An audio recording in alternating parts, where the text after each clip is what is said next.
Hi, in this tutorial we are going to learn how to trace cell dependence and why it is useful to do so. As you know, financial modeling is an ever-evolving process. While you are at it, you may realize that the inputs with which you began with might no longer be useful.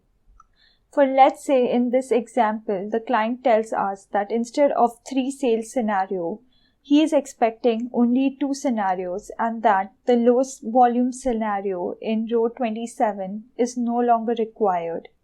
We may be tempted to just delete the row 28 without checking for dependence, but that's not a good idea, and let me show you why. If I just delete the row, we will soon realize that we get a #NA error in row 30. Because of which all the dependent calculations will also throw errors. So before we do this, it is always necessary that we check dependence. And to check dependence, we can go to the Formulas tab. In Formula Auditing section, there is an option to trace dependence. Here we can see that the values in row 31 are dependent on the values in row 28. So that is, if we were to make any changes in row 28 without making corresponding change in row 31, the values in row 31 will be affected. So, to delete them without having any unintended consequences, we must modify the formula in row 31. So what I'm going to do is, I'm going to exclude row 27 entirely from the formula in row 31.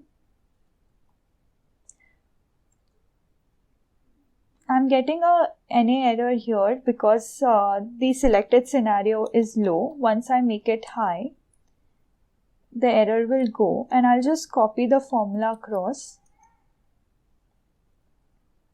Now if I check for dependence, I'm now going to use the shortcut, that is Alt-MD. You can see that we've got a dialog box saying that there are no active dependents.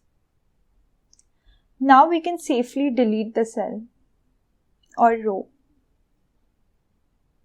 As you can see, we are not getting any errors and we are getting the values as expected.